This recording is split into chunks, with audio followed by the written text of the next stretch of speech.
So, tuloy ko lang yung paggawa ng ating tool holders para sa ating tool wall. And this time, gawa ko lalagyan ng ating mga katam, yung ating mga hand planes. So, ito yung number 5 plane ko, yung pinakamalaki ko. At kumuha ko ng palutsina. Yan. And I just fit it here. Tapos, nag-cut lang ako ng mga retasong palutsina. This one.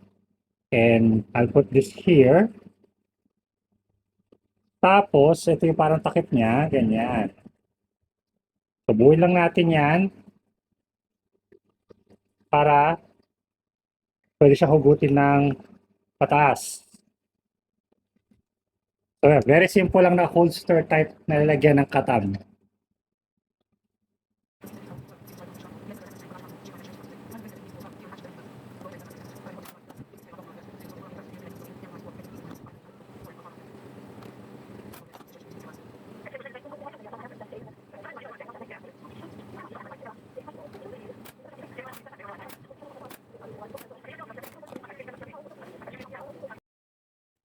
So, ayan, gumawa ako ng tatlong holsters para sa akin tatlong katam. Yung isa ay para sa number 5 jack plane na yung pinakamalaki kong katam. Yung isa naman para sa number 4 smoothening plane, medium size na katam. At yung maliit ay para sa black plane, no guys, low angle black plane. So, ayan yung mga katam na madalas kong ginagamit dito sa shop. So, sila yung pinaka-importante na talaga nakamount dito sa aking tool wall. And I'm just simply screwing this guys, nothing fancy, nakatornilyo lang siya. And that's strong enough naman para do sa ating mga katam. And this time guys naman, gagawa ako na lalagyan ng ating mga cordless drills, no guys. So funny story lang, eto I'm using a 3.5 na PVC pipe dito at hindi ko to binili guys. Actually nakita ko lang to sa kalye ng subdivision namin sa paglalakad ko. And pinulot ko lang siya and I said that's perfect para sa lalagyan natin ng ng drill bit, no guys. Ay ng cordless drill, no guys. So ito minarkahan ko lang siya ng ginamit ko yung caliper ko, yun yung lapad nung ating drill, ng handle ng drill para magkasya sa kanya.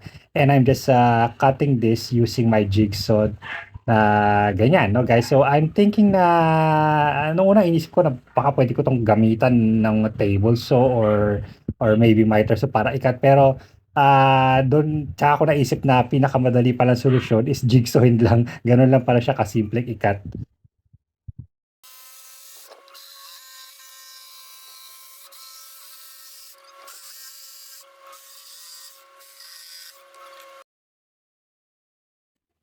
And siya guys, so as you can see, meron na siyang cuttings sa kanya PVC and it's a perfect fit para sa aking mga cordless drills. So gagawa lang ako ng ilang piraso nito, 5 pieces na ganito para i-mount ko dun sa ating cordless drill storage station. So yan na guys, as you can see, I have 5 pieces. So dalawa para sa cordless drill at dalawa para sa impact driver at isa para extra at doon ito mapupunta. So ito yung magiging base ng ating drill na storage, no guys. And I'm using dito, melamine wood. Social ng konti, no guys.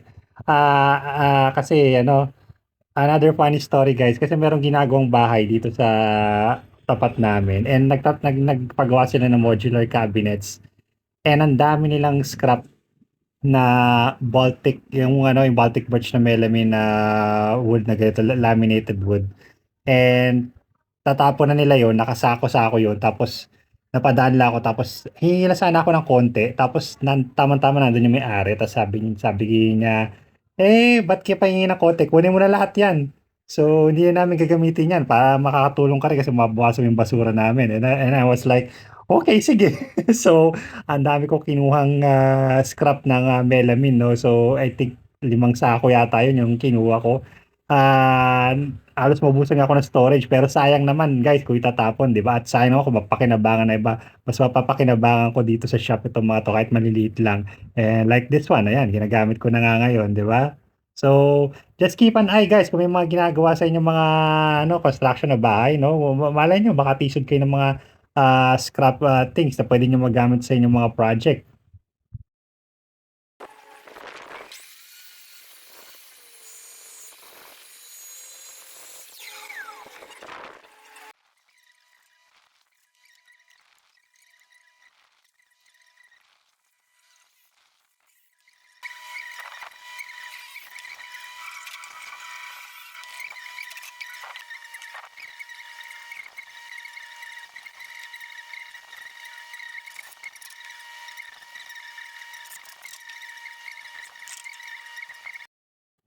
So ito guys, minount ko na siya sa wall and kinulayan ko na siya ng black, no guys, na spray paint. And looks great. Ayan, so kasi yung aking mga Tansu na cordless drills, yung aking impact drivers na dalawa.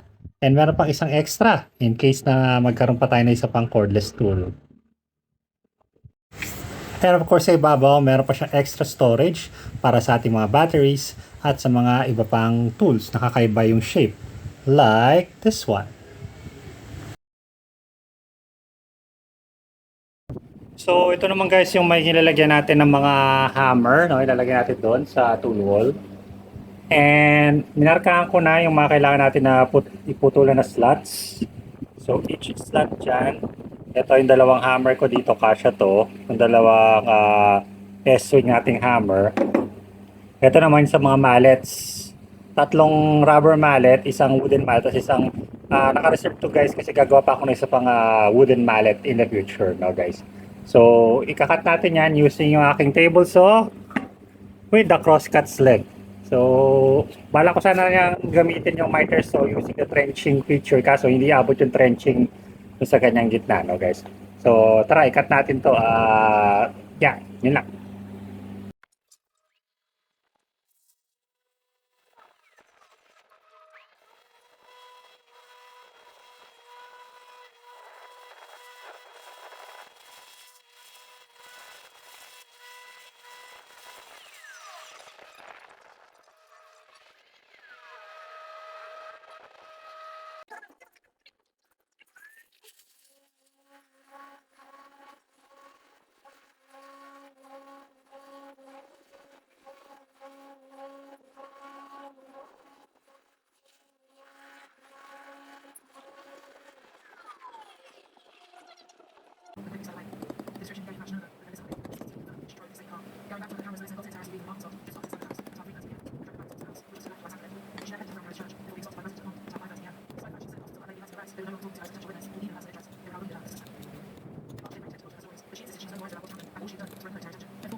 Okay guys, so after a few days or weeks of hard work, natapos ko rin yung ating tool wall. Yan. So here, ito yung pinaka-favorite kong part, yung ating drill storage, na cordless drill storage. I love this part kasi it's easy to get the drills. Pasok lang, no, 'di ba? Tapos sa taas may storage tayo for extra batteries. Itong extra tool na to. Sa taas, andyan yung aking cordless circular saw, ginagamit. Tapos meron pang ilaw, LED lights na gumagamit din ng Makita type batteries. Dito yung aking mga chargers. Dalawa lang kasi yung charger ko guys, since I'm all using Makita type batteries. Di na ako gumagamit ng ibang klase na batteries, so that's very convenient. Drill bits, Brad Point drill bits, at yung aking DeWalt na impact screws, Craig screws. And yung aking mga commonly used na screws dito sa workshop. So that's a 1 inch, 1 and a half, 2 inches, 3 inches. And ito yung mga random assortment of screws. And of course, brad nails. Yan. And this is the tool wall itself. At sa taas pala yung aking mga commonly used na power tools naman, no guys? And cordless and corded power tools. So nandun yung ating cordless grinders, cordless jigsaw, heat gun, power file, what's this? Biscuit jointer, tapos yung extra ko na brad nailer. Sa taas naman yung corded na drill. At yung mga router, no, yung trimmer, cordless planer, tapos yung aking extra na sander, random orbit sander. Doon ilalagay ko pa yung aking mga wood glue, hindi ko pa nakakabit doon, pero yun. So these are the hand tools guys. So this one, Ito yung paborito ko, yung aking extension for the cordless impact drill, impact driver, no?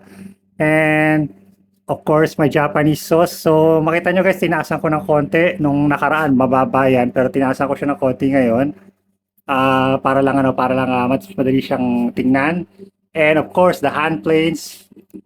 My very nice na hand plane na holster, no? So, very easy to put there. Tapos, andito yung maliit ko na plane. Ayan. Simple lang yung platform niya na nilagyan ko. Nilagay ko na rin dito yung ating mga, ito isa yung champering plane natin na tinornilyo ko lang, ayan. Tapos ito yung mga natin, attachment natin sa mga impact na or impact wrenches, impact driver to impact wrenches, tapos pati yung mga natin, countersink na bit, no, pati yung corner na yung right angle natin na screw head. Of course, my favorite na brad nailer, a 2B brad nailer. And my hammers, commonly used na hammers, no? Ito pala yung pinakapaborito kong hammer, nakahiwalay siya. Pero ito yung mga ginagamit ko na mallets, rubber mallets. So, ayun, mga plais. Dito yung mga clamps ko. Sa wakas, na-organize ko na sila sa isang lugar. Hindi nakalat-kalat yung mga clamps. Ito yung mga pipe clamps. Ito yung mga quick clamps. Ito yung mga pipe clamps. Yung pipe clamps is nakalagay lang sa PVC pipe. Tubo lang yan. Nakuha ko idea na yan sa Rag & Bone Brown, no? Kay Rag & Kit Brown channel. My table saw accessories, push sticks. Yan yung aking yung aking micro jig kuno. Micro jig kuno na gripper kuno. And of course, my wood glue. Pioneer wood glue, best na wood glue. Alright. So, yun. So papayo ko lang guys, if you're making a tool wall, unti-unti lang guys, huwag niyong bibiglayin kasi kung bibiglayin niyo ng paggawa, nakakapagod siya actually yung paggawa ng mga maliliit na lalagyan na yan, ng mga tool na yan, is very tiring work. So I would suggest na if you're making a tool wall like this na medyo malaki-laki, dahan-dahanin niyo siya paunti-unti, siguro a few hours a day hanggang sa matapos nyo. And not to worry, matatapos nyo rin yan. Basta tiyagain nyo lang, di ba? Yun. So, yun lang guys. Thank you so much for watching. Wala tayong nagluko yung ating microphone. So, hopefully, makabili tayo replacement soon. But I'm gonna see you guys again next time. This is Eugene from Lebanon Workshop. Adios!